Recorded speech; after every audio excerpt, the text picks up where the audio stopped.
in the UK, and we are up and running with our live Q&A. So we're just checking we're on Facebook, we're on Click Meeting, and we are alive and well. We have Dr. Andy Yeoman, who is from the Principality, but we won't call it that today. I hear Wales is even warmer than Scotland is today. So how are you keeping?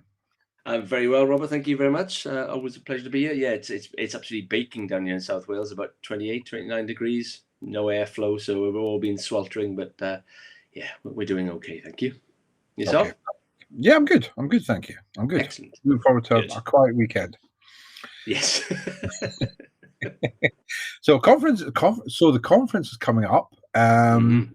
We've got over 100 coming physically. Wow. And we've got close to that again virtually. Oh, that's amazing. So which is great. So that'll certainly keep us out of trouble. So Friday night we'll have a buffet dinner to welcome everybody. Yeah. Saturday night there may or may not be some acoustic guitars. We'll deny all rumors. So so that's good. So if you've not signed up to the conference yet, you feel free to do so. It's absolutely free to anybody who wants to register with us. And Andy, you're presenting as well tomorrow on the Saturday. On the Saturday, I am, yes. Yeah, looking forward to that. So indeed. Yeah, sorry I can't be there in person. It's just a bit tight time-wise and stuff like that. But probably best otherwise we break the record for acoustic guitar playing till 4 a.m. this time rather than I cannot confirm or deny that allegation. Right. So Sheila says, does it start on Friday? So the people may be arriving on the Friday. So anyone who's booked the accommodation has accommodation on the Friday and Saturday night. And so there is a dinner that's available on the Friday night, which is just a buffet supper. Really easy. Alan will do one of his quizzes. And it's an opportunity to just meet other patients' families, and see who's where, or who's from where in the world they are, what their PBC experience is, and just get the chance to meet people. So yes. So if you're booked for the conference and you want to come along for that, it's never too late. Email Alan and he will thank me endlessly for that. And we'll be able to incorporate you into the Friday night numbers. So just let us know. Right. We're here to ask Andrew all about PBC. So I'm going to come totally left field. Okay. And this question is more a result of my ignorance than anything else. So having done the workshops we've done and the meetings and everything else that we host, one of the things that comes up on a regular basis is that people with PBC will often struggle to kind of modulate their temperature. Okay. Now, of the 600 plus functions that the liver has within the body, I am told that it is kind of part thermostat, part furnace. So I'm just wondering aloud here, and this is completely off script, this has not been rehearsed, but is there a link? Is it a common thing? Is there anything that can be done for people with PBC who either struggle in the cold, in the heat, with the cold, with the heat, or anything like along those lines? Yeah, good question. I think, if you look at the sort of classical descriptions of PBC in medical textbooks and journals, I wouldn't say temperature regulation is something that comes up a huge amount, but you can see, we do see it in individuals with other autoimmune diseases though, and whether there's some sort of subtle dysregulation of the glandular system, because autoimmune diseases can affect thyroid particularly, and if you've got thyroid dysregulation, which commonly coexists with people with PBC, then that can lead to sort of dysregulation of body temperature. If you're overactive thyroid, you get very warm, and if you've got underactive, you feel very cold. I guess the challenge is that we probably don't fully understand how all these different immune dysregulations, all these different defects that cause PBC and other autoimmune disease in the first place affect the whole system, in totality. So I think there's not a clear established link. There's not a clear established pathophysiology link. In other words, what causes the PBC directly causes problems with heat regulation or temperature regulation. but lots of chronic illnesses are associated with people feeling that they are either hotter or colder than they would expect to be. So that's not a very clear answer in the sense that there's no absolute clear connection, but it's plausible that there is some kind of indirect link through generalized autoimmunity or through the coexistence of other autoimmune disorders, particularly those related to the thyroid. Yeah. Okay, brilliant. Perfect. I appreciate that. Okay, second kind of general question, and again, this is coming from, so our campaign this year for PBC Days kind of ask me about PBC. Yeah. And that comes in many forms. So it's an opportunity for people with PBC to become a PBC advocate and actually invite people to say, well, what is PBC? What does it mean to you? And those kind of things. Yeah. But it's also been an opportunity for us to hear from the patient population what are the burning questions that they still don't have an answer to.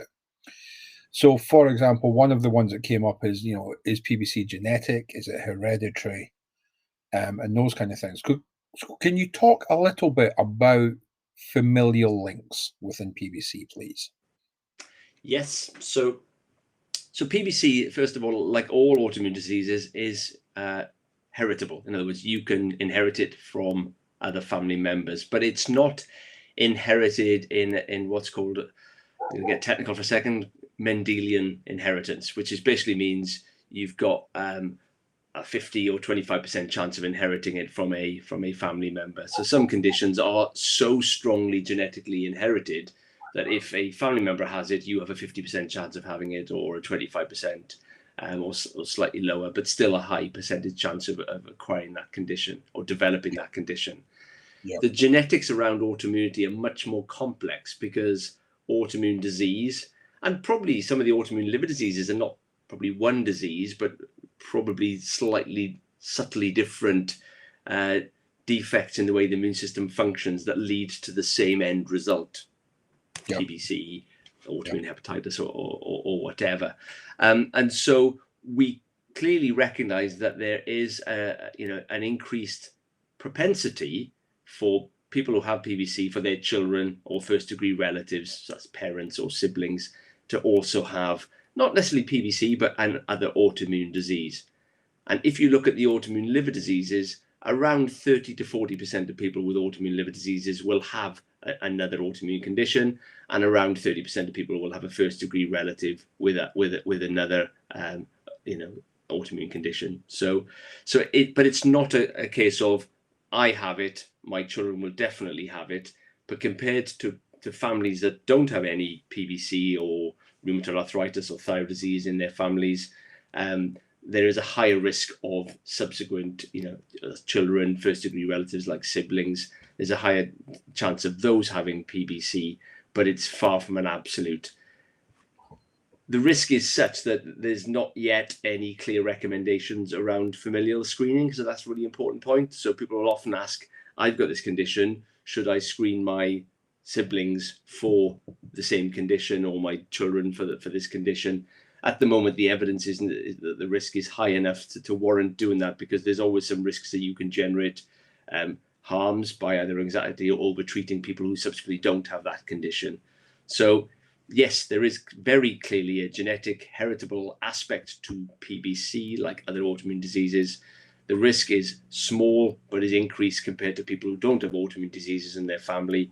But the risk is not high enough to recommend widespread surveillance of family members who are otherwise asymptomatic. Yeah. Okay, brilliant. And you've covered what was going to be my next question, because the over on the other side of the Atlantic, they take a much more proactive screening approach, where relatives are kind of, they'll get screened every 6 months. And again, what are the pros, what are the cons? Whereas over here, we tend to wait for symptoms to come. So it's a really, really interesting. Yes. No, it is. And I think the trouble with screening of relatives and who have a condition that is heritable is that there can be harms as well. So I think It's perhaps a little bit less so with PBC because you very rarely require a liver biopsy to make the diagnosis. But for certain other conditions where you do require a biopsy to make the diagnosis, and you imagine if you did a biopsy, then you harmed somebody and they never had the disease, and then that is a catastrophe. So societally, and we have to look at this at a population level. What I usually say to people is that be aware that there is an increased risk of these things in families. Know what the symptoms are and what things to look out for are. Yeah. If people are very worried, it's not terribly unreasonable to do a one-off liver function test, but there's no clear evidence that should be done yearly. You can extrapolate that a bit further forward as well, and I'm sure this question's come up in other Q&As. Is that what do you do with somebody who's got an AMA that's positive, whose ALP is normal? And we still don't have a clear answer around that, because again, AMA is you nearly always have to have a positive AMA to be diagnosed with PBC, but not everybody with an AMA that is detectable in the blood currently has PBC. Some people have normal liver tests and might have very, very early disease. Some people may have a normal ALP enzyme level and will develop PBC in the future. But we still don't know the optimal interval to sort of measure that, because again, it's not 100% certain that people will develop PBC, even though the majority of people will. So there's still lots of uncertainties around this. So I think a lot of this is around communication of what are the key things to look out for. I think I would have a low threshold for investigating somebody with symptoms of fatigue or itching. I think it's not unreasonable to do a liver function test as a one-off, because obviously if it is abnormal, then you're straight into a diagnostic pathway. But I don't think there's enough evidence to say that we should be screening first-degree relatives or even second-degree relatives, with annual LFTs or annual AMAs, because I think there's just not enough evidence to suggest that's likely to occur. Yeah. Okay, brilliant. Thank you. I appreciate that. So every time we do this, I always play Yeoman bingo. And there are phrases that come up, and I'm taking the mic, but I'm doing it in the most respectful way possible. Yeah, no. And the phrase you've not used, so I'm going to use it, is personalized medicine. Yeah. This is absolutely the key point, and this. So I've got a huge cheesy big grin on my face, and part of this is what we're doing today. Part of this is the conference. Part of this is the years that we've worked together. It's just, these answers and this thinking, it just highlights what best practice looks like, in terms of looking at where a patient is. And yes, we've got the evidence, we've got the science, we've got the data, but actually let's be guided by where the patient is, what the patient experience, and what the patient need is. Which is fantastic. I'm going to apologize now to everyone who's in either Click Meeting or Facebook, because what I didn't say at the start was that what we're trying to do today is to provide general medical information as opposed to specific medical advice. However, we will do the best we can to try and answer any questions you have. So there's a question that's come in Click Meeting. So we have a positive AMA, positive ANA.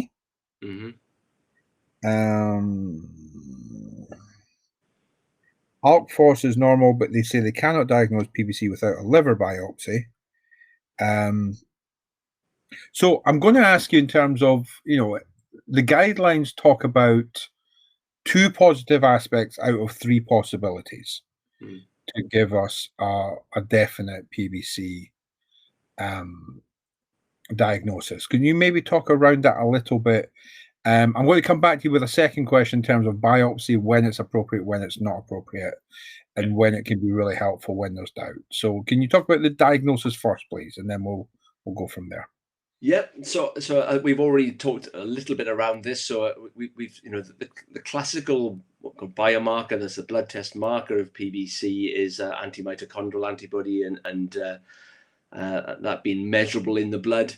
Now, we've already said that not everybody who has an AMA that's detectable in the blood has PBC now, but that puts you at significantly increased risk of developing it in the future. So what is currently nearly always required is an elevated alkaline phosphatase. So if you have an elevated alkaline phosphatase and a positive AMA, particularly of the M2 type, which is much more specific, then that can be considered a diagnosis of PBC. There are grey areas with the autoimmune disorders, as people who've been on these sorts of Q&As before will probably attest to, and have seen questions around overlap or variant syndromes where it looks a bit like autoimmune hepatitis and PBC, or can look a bit like PSC. So there are some grey areas within that. So in general, if you have an elevated AMA and an elevated alkaline phosphatase, you don't need a biopsy to make a diagnosis.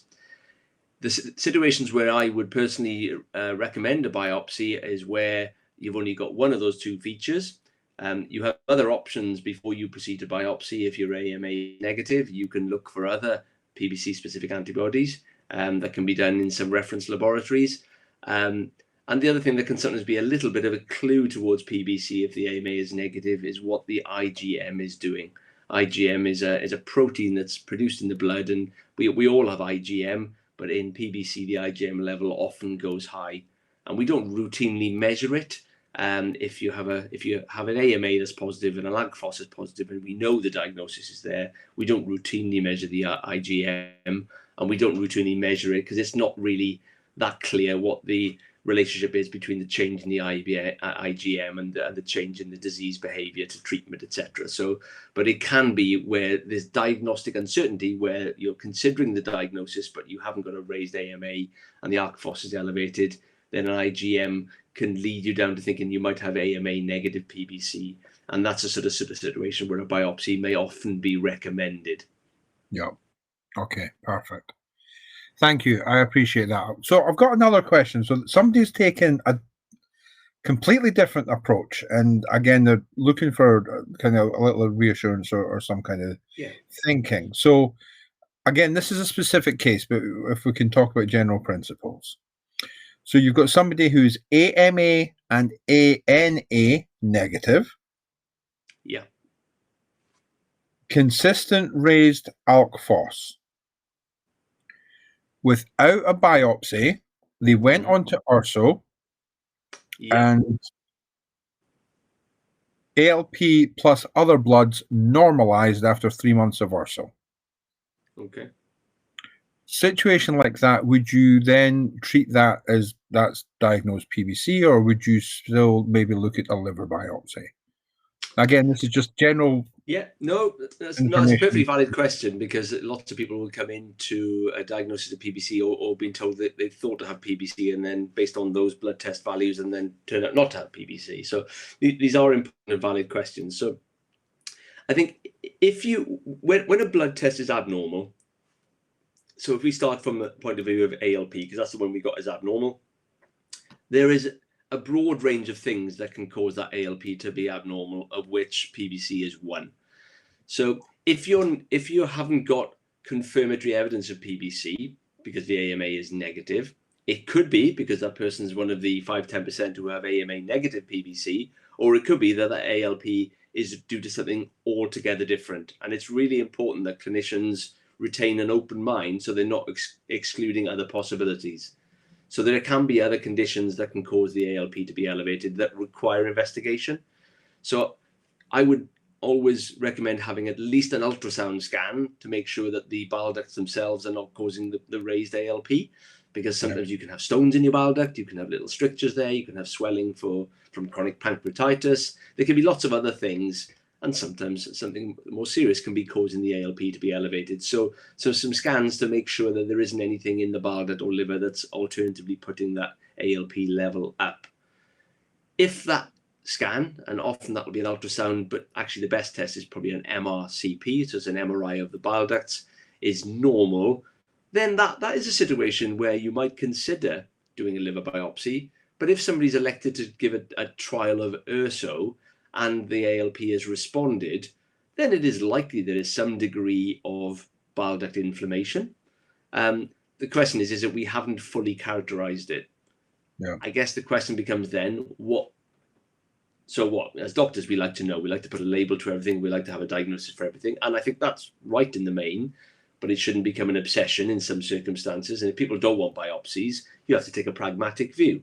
And I think if somebody came to see me and they had a raised ALP and I'd ruled out other causes of a raised ALP, And I thought, yeah, they could have AMA negative PBC, and they really don't want a biopsy. It is not unreasonable to put people on a treatment trial of URSO and see what happens. If they does respond, it seems very tempting to say that that is, likely to be, or more likely to be PBC, although you haven't got concrete evidence. Then I guess you just need to think about how else you're going to monitor that person. So I would want to know whether they've got any underlying fibrotic liver disease, so that's scarring of the liver. So tests like FibroScan or ELF test would be important in that situation to make sure there's no significant underlying chronic liver disease.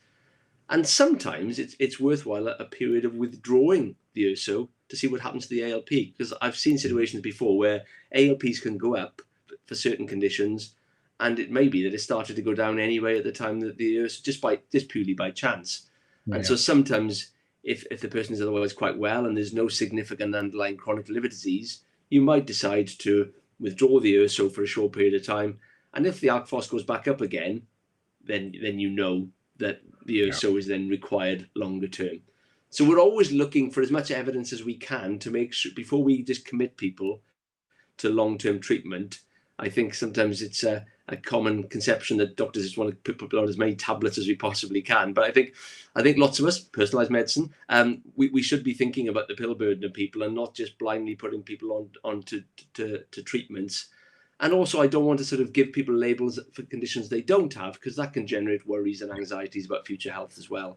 So at the same time, I think we have to accept that we don't always have all the answers. And even sometimes when we biopsy people, it doesn't look like classical PBC, and sometimes people can develop in the future. So we have to recognize that our tests are not perfect as well. But I think it's not an unreasonable thing to do as part of a treatment trial, to give a trial of URSO in that situation. If the person responds, then you've got to make a decision then of, do I keep this person on this lifelong? And part of that decision making will be around how much underlying chronic liver disease they've got. If they've got advanced fibrosis and cirrhosis, I'd be very reluctant to withdraw that medication. But if they've got none, then there's a conversation to be had between the patient and the clinician about whether you want to carry on taking the medication for life, because we've made an assumption that it's PBC based on the fact it's responded to URSO, when it could have just been a coincidence in terms of time, or there may still be some other disorder that's put the ALP up intermittently that's now just got better by itself. Okay, perfect. Thank you. That's helpful. Okay, next question we have is to do with joint aches, joint pain, particularly knees and wrists. So any link with PBC at all? Yes, and this is something that comes up a lot, isn't it, Robert? I think so. First of all, it's important to say that joint pains are common in the general population, even in people without PBC. So you can have a joint condition that is totally unrelated to your PBC, and the commonest reason in the general population will be osteoarthritis. Okay, as a population, we're seeing more and more osteoarthritis over time as we live longer, and as we hopefully do more physical activity and sort of stress our joints for longer periods. However, joint conditions are associated with PBC. So there's nothing about PBC in itself that damages your joints. But again, PBC is the expression, it's the manifestation of your body's immune system taking a dislike to parts of your body. And in PBC, that's the liver and the bile ducts. But in other autoimmune conditions, that can be the joints. And so some people with PBC will have coexisting rheumatoid arthritis, or the commonest one of all is Sjögren's syndrome, which is an autoimmune inflammatory condition of the joints. So yes, joint conditions are associated with PBC, although not directly caused by PBC. But at the same time, not every single joint pain in a person who's living with PBC will be a concurrent autoimmune condition. Some of it may be something as banal as wear and tear. But the first thing that needs to be done is to consider the possibility of there being an autoimmune condition, because the treatment options are very, very different for osteoarthritis versus Sjögren's. So it's important to make that distinction and for that to be properly investigated. And that often involves blood tests, sometimes x-rays and scans, and very frequently a trip to see the rheumatologist for a formal diagnosis. Okay, perfect. Thank you. As a follow-up, can I maybe ask you for some clarity in terms Yep. of clinical language? Yeah. So you've got associated, you've got causal, you just got various different categories of conditions that are Yeah. maybe, and even just comorbidities. So can you maybe just talk us through some of that language and what it means in lay terms, please? Yeah. Good question. I think we're all very guilty of lapsing back in the language that we're familiar with, isn't it? Which in our case is medical speak. So, um, so I think when we say the word associated, it just means that it happens to it happens to exist alongside. It doesn't mean that there's a direct causal link with the condition you're talking about. So when I say joint pains are associated with PBC, I'm saying that we see it in people with PBC, and there are reasons that might be indirectly related to the PBC, but is not a direct consequence of having that condition. Yeah. So, if we look at an example of the opposite, if somebody said, I've got PBC and I'm itching, that itching rather is directly caused by the PBC, and so that's a very direct causal link. Yeah. And if you didn't have the PBC, you wouldn't have the joint conditions, the itching rather. Whereas you might not have PBC and still have Sjogren's syndrome, or you might have PBC and you might have joint pains because of osteoarthritis. So it's about the degree of certainty between the relationship between the two things. Is one absolutely directly linked, or is it indirectly linked, or is it not linked at all? And associated can cover an indirect link and no causal link at all. So I think that's where it can be muddling for patients and even clinicians sometimes. You've been in meetings, Robert, enough meetings to know that we'll argue black is blue over some real semantics, and so we would, so I think some people would say associated should only mean X and Y, and you can really get into the nitty gritty of what language truly means. But in general terms, associated means it happens to exist, with another condition, but is not necessarily directly related to it. Yeah. Perfect. All right, Brian. Thank you. I appreciate that. Next question is actually to do with pain meds. Okay. So I don't know what somebody's going through, but they said, quote, it's not quite quote unquote, but paracetamol is not working. Yeah. So what can you tell us about pain meds? So I'll go into medical speak now, the technical term being analgesia. So, but what can you tell us about pain meds and PBC and just all the different options that are open and some of the things for patients to look out for? Yeah. So let's start off by looking at pain medication generally, because actually how we would manage pain, what we do is we would largely look at how we manage pain the same for everybody, whatever underlying condition to begin with, in terms of there's an analgesia ladder, believe it or not. Okay. A bit like the PBC itching ladder in terms of escalation of different treatments. Okay, so you start off, paracetamol is usually your baseline. That's your entry level drug where you'll use it. It's generally extremely safe. It's generally very well tolerated with relatively minimal side effects, and it is quite a good painkiller for mild to moderate pain. But then you go up to other different classes of drugs which work in different ways with varying effectiveness, so whatever condition we're treating pain in, we will usually use that ladder. But where the context becomes important is you need to then understand, are there any special considerations that having, whether it's PBC or heart failure or whatever it is, means in terms of your choice of next drug up the ladder. So we would always look at the ladder to see where we should escalate to, but we have to take into consideration other conditions, comorbidities, other coexisting conditions in terms of how we manage that. So in general terms, if somebody is not responding to paracetamol, the next painkiller up the ladder would normally be a non-steroidal drug. Okay, so that's ibuprofen, diclofenac, and you can buy some of these over the counter, so people will be familiar with taking Nurofen, for example, for headaches or migraines. Again, those can be very, very effective painkillers, often very good for joint pains.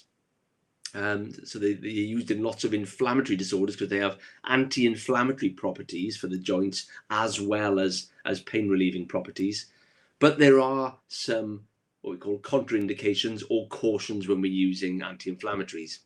So if people are on blood thinners like warfarin or or heparin injections to thin their blood, then sometimes it's not saying you can't ever have those drugs, but there's an increased risk of having bleeding from your gut. So you have to be a little bit cautious. We know if you have advanced liver disease, for example, that so if you have cirrhosis, then non-steroidals are associated with a significant increased risk of developing either bleeding or developing fluid retention. And the same if people have got chronic kidney disease. So that might influence your choice of medication on that second rung of the analgesic or pain relieving ladder. The next step up then are usually the sort of synthetic opiate drugs, so synthetic morphine-like drugs, and those will include cocodamol, codidromol, tramadol, and then usually above that, then you've got sort of full-blown opiate or morphine-based medications such as Oromorph, long-acting morphine, and variants of that sort of drug. Fentanyl patches come into that sort of category as well. And then there's another sort of side branch category then of drugs which work for what's called neuropathic pain. So that's pain coming from the nerve endings. So if you've ever had shingles, for example, and lots of nasty pain from that, then drugs like amitriptyline and gabapentin, which don't work very well if you stub your toe, but they can work very, very well if the nerve endings are causing most of the pain that people are experiencing. And again, each of these drugs up the ladder, they've all got their different side effect profiles, and clinicians then will need to make a decision of what is safe for an individual, depending on what conditions have they already got, and in relation to liver disease, have they got advanced liver disease, and then sort of modifying the approach accordingly. Okay, perfect. Thank you. So you mentioned gabapentin. One of the things I've seen on the kind of chats is the notion of using gabapentin for itch. Any awareness of that, or any thoughts of there's no good trial data, as you're aware, but gabapentin has lots of neurological effects. So gabapentin is what's known as a dirty drug. Okay, a dirty drug is one that isn't very specific in the way it targets a particular problem. Okay, so if you look at and steroids themselves, prednisolone is quite a dirty drug. It treats lots of different things through lots of different chemical pathways. So for that reason, it's not a very specific drug. Whereas some of the new cancer treatments literally will just target one molecule in the cancer. That's a very precision drug. Whereas gabapentin has lots of effects on what we call neurotransmission. So the way nerve cells and brain produces chemicals that signal to one another, including pain signaling. And so theoretically, we found some of these drugs do have associated benefits. There's that word again. They have benefits indirectly, not for the reason you're using it for. You might use it for pain control and find that other things can improve. But we haven't seen any good quality studies to show that that is a persistent, consistent effect. And this is where trials are so important, because causation, or association. So if you see one thing happen after doing something else, it doesn't prove that that's the cause. It could just be due to chance. So what clinical trials try to do is take that element of chance out of the equation and test things in as a structured environment as possible, so that if you do see a difference in something like itching when taking like a drug like gabapentin, that it is consistently seen in enough people and that it's safe for people to take that medication to do that. Perfect. All right. Thank you. Now, I've got more of a comment than a question, but I'm going to just share the comment and see if you've got any thoughts here. Yep. So I've been told I have stage 3 fatty liver, with 4 being cirrhosis. Okay. The question, would they refuse doing a gastric bypass now? The consultant is recommending injections to decrease hunger or appetite. Yeah. So I guess, are there any obvious contraindications or anything you need to be aware of for PBC? Stage 3, So stage 3 fibrosis in relation to fatty liver disease or steatotic liver disease, we have to call it now, should Nothing not to be do with me. Sorry? Nothing to do with me. Yeah, no. Should not be a contraindication to surgery. There might be other clinical contraindications to surgery, but that in itself should not be. You can operate still on people with stage 4 fibrosis from fatty liver disease, as long as people don't have what's called portal hypertension. Okay, so when we talk about the stages of liver disease and the stages of fibrosis, in other words, scar tissue, so think of fibrosis as scar tissue, 0 is none, 1 is a little bit, 2 is moderate, 3 is moderate to severe, 4 is severe, but then even after 4, you move on to the stage then where the fibrosis gets so bad that it creates pressure on the spleen. That's where you get an enlarged spleen, you get a dilated portal vein. This is where you might get esophageal varices. This is where, and it's through portal hypertension that people get all the consequences of cirrhosis, such as fluid buildup, encephalopathy, and all those sorts of nasty things. So as long as you haven't got those features, you can even have cirrhosis on a biopsy, and as long as you haven't got the more serious consequences of that, then an operation can still be a very effective treatment for fatty liver disease. You've referenced the injections there. That's almost certainly going to be semaglutide. So semaglutide tends to lead to about 10 to 15% weight reduction in people. And in some people, that can be a good adjunct instead of surgery. If you lose, we're usually aiming for about a 7 to 10% weight reduction in people with fatty liver disease. And if you can achieve that by medication, then there's no evidence at the moment that surgery is better purely from a liver standpoint than the injections. Okay, although surgery does derive other benefits in terms of reducing risk of diabetes, and if you already have diabetes, some people can even become non-diabetic after bariatric surgery. So there's some other non-liver benefits to having an operation. Those injections are sometimes also used as a bridge to surgery. So if the surgeon would often like people to lose a bit of weight in anticipation of an operation, we know that weight loss pre-surgery tends to lead to lower complications during and after surgery. You tend to have shorter lengths of stay in hospital, probably a lower risk of having pneumonias after undergoing major surgery and being on the ventilator during the operation. Wound healing can be better. And if you've got diabetes as well, your diabetes control and all that kind of stuff tends to be much improved around the time of an operation. So sometimes those injections are not necessarily used in place of an operation, but used as a bridge to having a lower risk operation and somebody going into an operation in a much better physical condition. Because if you imagine you've gained a lot of weight, you can't exercise very much because your knees hurt too much, and then you get deconditioned from that.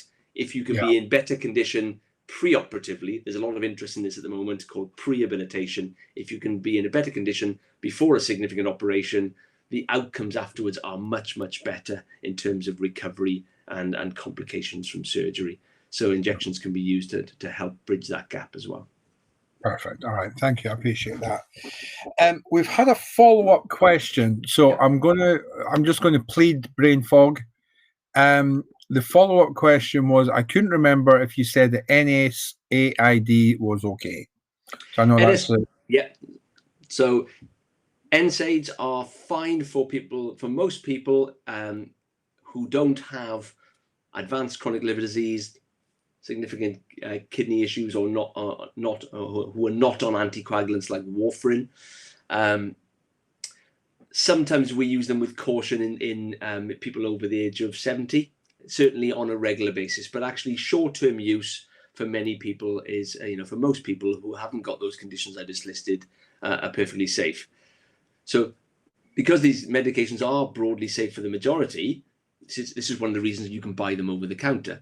If they were, but you just have to be a little bit cautious if you have those chronic conditions that if you're taking them on a regular basis, you can have an increased risk of swelling in the body, particularly in the legs, and the other big risk is of causing an ulcer in the stomach or small intestine that can cause bleeding. So if you have those other things like chronic kidney disease or chronic liver disease, or you're on blood thinners, then exercise caution and speak to your GP or a pharmacist about that. Right. Thank you. I appreciate that. Okay. So I'm going to use this question to jump on an opportunity to plug the conference. So we have Professor Benedict Moore, who's coming, who is very much an expert in terms of all things food, nutrition, and deliver. So she will be presenting at the conference, and you can see that both at the conference, and that will be one of the virtual sessions as well. So I just wanted to highlight that, because this is one of the things that come up is PBC and diet and what we do. So the question that's been asked is, should we be careful with how much fat we should eat? And I'm going to jump on that and just ask you to talk a little about the fat-soluble vitamins as well, if that's okay. Yeah. Right. So first things first, a high-fat diet is not generally good for you.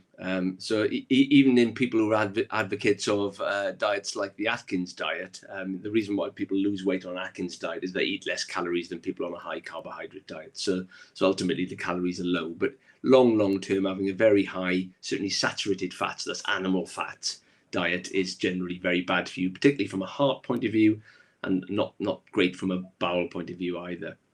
From a liver standpoint, of course, if you have a very high fat diet, there's a risk of you developing coexistent fatty liver disease or exacerbating that if you already have it. And we know if you have one liver condition and then you develop a second one, then that can accelerate the degree of damage you develop. So if you have PBC, it is generally a good idea to not drink excess alcohol, and it's not a good idea to gain excess weight, because that could potentially exacerbate and accelerate the amount of damage that's occurring within your liver, because you've got two insults then rather than one. In relation to PBC as well and fatty diets, so fatty diets can exacerbate gallstones, and we know that people with PBC are more likely to develop gallstones than the general population. And so aside from just gaining weight, sometimes that can cause quite significant bouts of abdominal pain. And if anybody on the call has ever had a bout of gallbladder colic, they will know it's not something you ever want to repeat. So it's another thing that can be done as a general lifestyle intervention to try and avoid other complications indirectly related to your PBC. In terms of fat-soluble vitamins, I mean, I think you will get enough fat in most diets within the West to be able to produce all, the necessary nutrients you require. So even if you're on a fairly high fat restriction diet, you will still be able to produce the necessary fat-soluble vitamins, and again, your bile will help your body absorb that. Okay, that's why we have a gallbladder at the end of the day, or that's why we produce bile, so we can absorb all those fat-soluble vitamins. So there's not a concern that you'll develop a deficiency as a result of having a low-fat diet. I'm not sure if that's where you were taking that question, Robert, or whether there was a slightly different angle to it. But certainly, even a low-fat diet today would give us everything we need in terms of the fatty intake in our diets for healthy bodily functions. Okay, perfect. That's helpful. I appreciate that. Thank you very much. We've got another question here, and I'm not entirely sure, so I'm just going to kind of open it up again. So the question is worded: do you have an opinion on taking berberine alongside urso? So I'm going to open that up. So A, in the bigger picture, is berberine contraindicated with urso? And then B, in a kind of more micro level, and so I'm thinking about cholestyramine and how you separate cholestyramine from other meds. So I guess I'm saying, is there a reason to take berberine at a different time of the day from urso? I guess is where I'm going with question B. Does that make sense? Yeah. I think, again, we do have a paucity of sort of clinical trials to know whether these things are safe, longer term. I mean, there is some reported sort of potential benefits for people with non-alcoholic fatty liver disease, for example, with berberine. So I think I'm not aware of any confirmed positive, effects, certainly not in any sort of significant trials. Some people might take these supplements and feel better for lots of different reasons. I'm not aware that it is harmful. I think what I'm always cautious of with sort of natural or herbal, supplements is, generally speaking, I would normally recommend people to take them at different times, because certain chemicals can interfere with the absorption of others. So unless we know from proper pharmacological studies, that means that these are literally people in white lab coats who understand a lot more about organic chemistry than I do, have studied these drugs and look to see how they get absorbed by the system and look at how that absorption is affected by other chemicals, based on how they function and which pathways in the body they sort of interact with.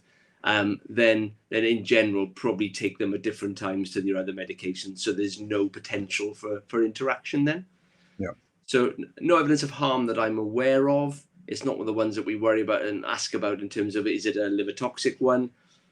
There's a little bit of stuff we've come across in relation to potential benefits in non-alcoholic fatty liver disease, but again, no good clinical trials. But if you are going to take it as a supplement, then space it out from your other medications to avoid any absorption issues. Okay, brilliant. Thank you. I didn't know it was a supplement, so there you go. I've learned something as well, so thank you. Okay, perfect. All right, another question, slightly left of field. So you were at the summit, you know what we were up to. And from the summit, one of the key takeaways is to put together academic papers. And the one I'm going to ask you about is the one where we're kind of all co-authoring and looking at sub-chapters and we're breaking down, what's clinical practice, how that differs from trial protocols, all of these kind of things. So, but I'm asking you as a clinician, what are we doing and why? In terms what are we going to be doing? Yeah, and so in terms of this paper, and why are we bringing everyone together? What because there's a lot of hours for everyone to donate on top of their workload. So what is it we're trying to achieve and why, and what do you see clinically as the benefits, and why are you involved, I guess? Well, I think firstly, we've seen huge progress in the field of PBC in the last 10 years, particularly. But there's still so much to do. The unmet need is still massive. Yeah. There's still too many people who don't have effective therapies for when they don't respond to current standard treatments. We still have relatively poor treatments for a good proportion of people with itching, and we still have no treatments for people with profound fatigue from PBC. Yeah. We would like to get a position whereby we never have to put somebody through a transplant for PBC. That has to be a goal. And if we deliver that goal, we would improve, we would get therapies that would enhance people's quality of lives. So what's the phrase that we use? It's not surviving PBC, it's thriving with PBC. So there's still so much we've got, so many unmet needs we have to answer.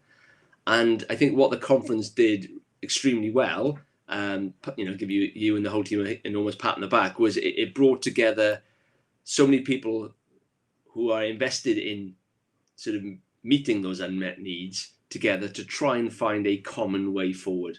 There'll always be some disagreements about sort of their approaches, and that's fine.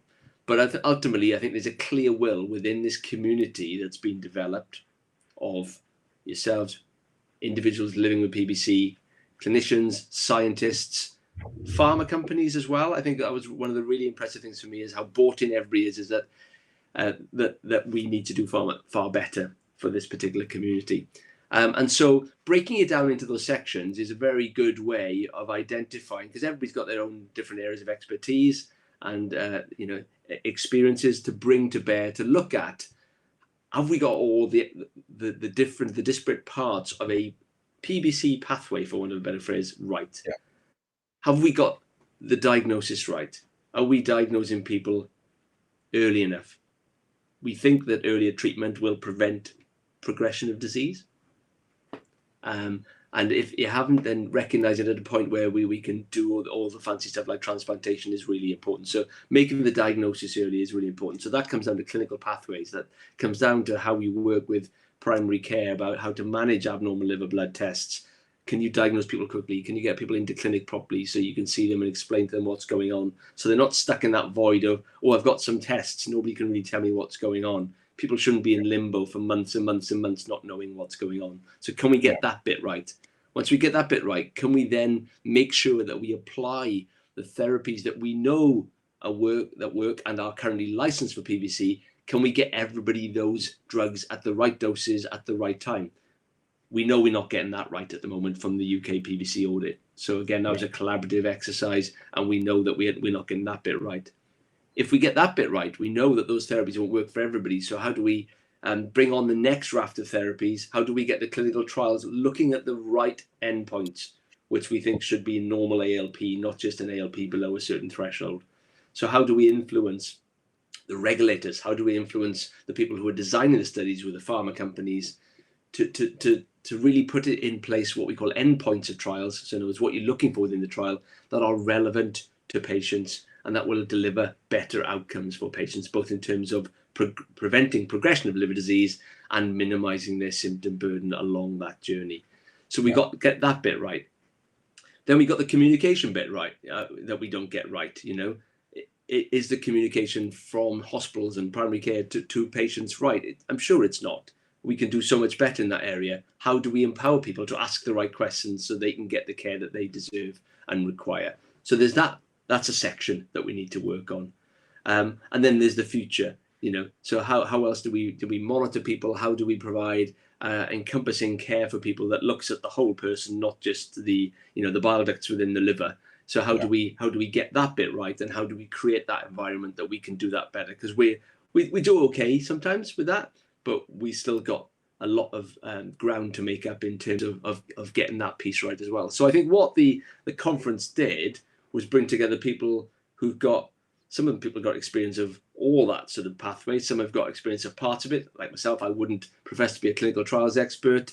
I'm not a basic scientist, but I think I've spent a fair bit of time looking at systems, pathways, and working on building that collaborative partnership type thing. So I think it's bringing all those different people with different sort of areas of interest and expertise together to meet all those different unmet needs, which still remain highly significant. So I think this is, for me, why I think that meeting was so powerful, because it got everybody together, and there's a clear appetite to do better than we have before and make even further progress.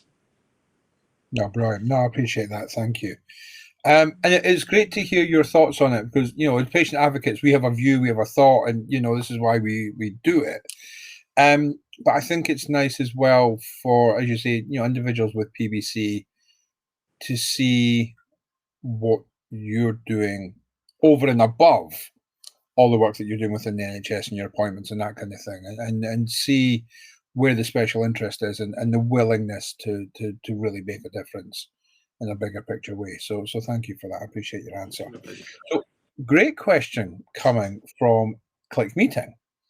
So appreciation for the clinicians that we work with and the guys that do the online sessions with us, and how much appreciation there is for what you do here. But the question is liver disease and PBC an area of interest to newly qualified clinicians? Is it considered a bit dull and unexciting, or is it seen as a kind of dynamic arena? Yeah, it's a brilliant question, isn't it? I think liver disease has always been seen as a little bit of, the word has been used, and you've heard this, Robert, is a Cinderella specialty. And I think, in other words, we get crowded out a little bit by cardiology, oncology, respiratory medicine to a degree as well. And certainly we're seen as a bit niche. We're seen as a little bit, and sometimes a bit complicated and a little bit, we don't touch that. It's all a bit weird and fancy and difficult and all that sort of stuff. And actually, at its heart, liver medicine, you can break it down like any other specialty. You can put a structure in place that should make it straightforward to do most things correctly. There's always going to be complicated stuff, but for most things, you can get the basics right. The fundamentals can be gotten right quite easily. So some of that's because I think hepatology has only relatively recently become a specialty in its own right. It's always been sort of the preserve of gastroenterology, and this is not a criticism of gastroenterologists who do a bit of everything, but gastroenterology is vast. It involves everything from the mouth to the bottom end, with the pancreas, bile ducts, liver, small intestine, all that stuff in between as well. And you've got all the cancer stuff, all the endoscopy stuff, and you can't be good at all that. So I think I would say historically, it's not been seen as a particularly exciting field, or it's been seen as a bit niche, a bit sort of highly specialized. And there's a few people who are really passionate about it, but then everybody else finds it either a bit scary, because actually people with really severe liver disease, it can be quite terrifying. It can be very, very serious stuff. So some people get put off for that reason. But it's on us as people involved in this area to make it more interesting to clinicians. And some of that is just around the education that actually you think this is scary, you think this is terrifying or complicated. It's not, and we'll show you why it doesn't have to be.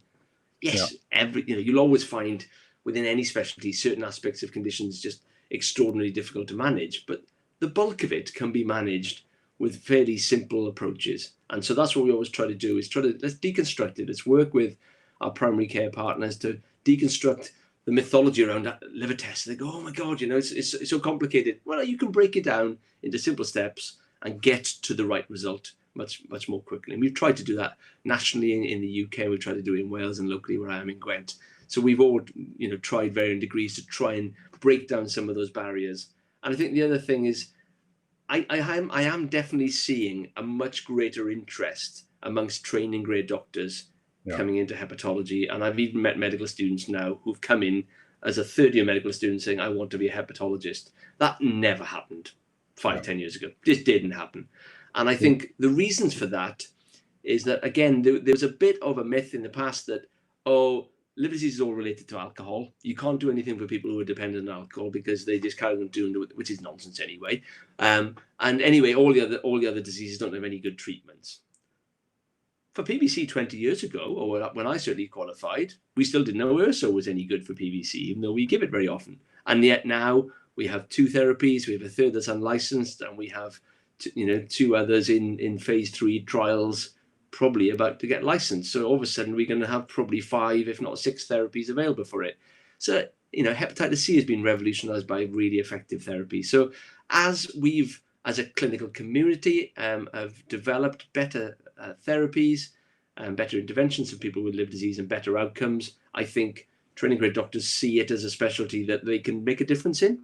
Yeah. And I think by hopefully being ambassadors for what we do, by showing people that we enjoy what we do and that it's a really rewarding thing to do, that encourages more and more people to come along. But it's kind of it's important. It's beholden on us as the current crop to really inspire the next generation to take on this challenge, because we've made headway, but we still got a long way to go. No, indeed, absolutely.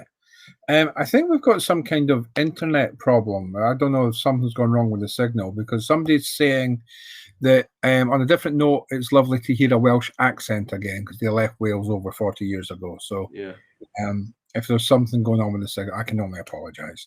Yeah, there's a glitch in the matrix. Right, last question for you. Oh, there's another one coming, click meeting, but we'll go as quick as we can. Somebody's got PBC. Right. I'm going to apologise now. Okay. Okay. We've got PBC. Anyway, time's up. Sarcoidosis, watermelon stomach, Raynaud's, diverticulitis, and pulmonary hypertension. Yeah. Are those connected to PBC? So again, it's back to that kind of cause and association thing we had earlier. So sarcoidosis again is an autoimmune mediated condition, is often treated with steroids and other immune suppressants, and that causes lung problems and can cause pulmonary hypertension. Yeah. There is an association. It's not a very strong one in the sense it doesn't happen very often. But some people have, speaking to my respiratory medicine colleagues, they do see sarcoidosis in people a bit more often than people have PBC than people who haven't got PBC. But they're both relatively rare conditions. So at their root, both PBC and sarcoidosis have an autoimmune component. And so that's where the link occurs. It's not that your PBC damages your lungs. The only exception to that would be a small proportion of people who have cirrhosis from PBC, who then develop portal hypertension, can develop pulmonary hypertension, thus increased pressures in their lungs as a result of the heart getting affected. So that can happen, but it's pretty rare. So if you have sarcoidosis, I'm sure your pulmonary hypertension would be related to sarcoidosis. Okay. What other conditions were listed? Diverticulitis would not be directly related. That's an independent condition to PBC. And Raynaud's. Interestingly, Raynaud's is not really a classical autoimmune disorder, Okay. but it's reasonably common in the general population. So I wouldn't say it's as typically associated, but certainly sarcoidosis and PBC can definitely coexist, and I've seen it on a handful of occasions. Yeah, right. But crucially, this is an important thing: is treatment for the PBC will not impact your sarcoidosis one jot. You would need treatment for both conditions separately. They have different therapies. Okay, brilliant. Thank you very much. Okay, so we've had a follow-up question in terms of kind of, is liver disease considered exciting or dull? And the question is, are we in safe hands? So I'm going to take the first swing at that question, if I may. Yeah. Hell no. No. So I'm going to answer with a mix of sincerity and fun as ever I do. If you've lived in the liver world for long enough, you will be aware of personalities that are maybe no longer around on the scene that had a reputation for not entirely being patient-centric. And I think when you look at the new generation of clinicians, when I say new generation, we're talking about people in their 30s and 40s who are coming in and making a difference. Andy, you're part of that generation. You've got people like Emma, Marco, Palak, people who are coming in who have made an enormous impact on not just PBC, but in liver disease in general, who are clearly as passionate as they are well informed, and are really changing not just the patient experience in terms of the appointments, but changing the experience in terms of the entire community. So, for example, the first time I ever met Andrew was when he and I co-authored a guideline on abnormal liver tests. And it was new and exciting. Patients had never really been involved in this kind of venture before. And Andrew and I, over the years, have asked each other many challenging questions. Why do we do it that way? Why do we do it this way? Have you considered doing it this way? Actually, what we need you to do is this. And that's been two-way. And we've both, I can speak for me, I've learned a huge amount in all my time of working with Andrew. And it's because of that patient-centric drive. It's because of that willingness to make a difference, to learn from others, and to learn to be able to share what you've learned with others as well. So to answer your question, in absolute genuine terms, I am really excited at who we have on the scene.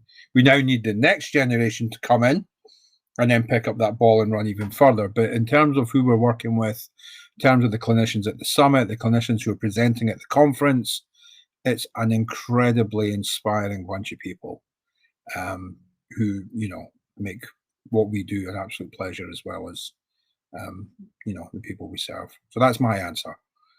Andy, if you've got anything to close off. I'll talk about the next generation. I'm not going to talk about my own because it's, it's for others to sort of judge us. But I think the kids are all right. The next generation are incredible. They just get it. Yeah. In terms of, you look at the Torch Initiative, which is it's a couple of trainees who've really picked up the ball and said, we need to do better on this, and it's delivered some of these big audits. Most of the data for the PBC audit was collected by the next generation of consultants who want to be hepatologists. The number of people going through gastroenterology training now saying on day one, I want to be a hepatologist, and they are patient focused.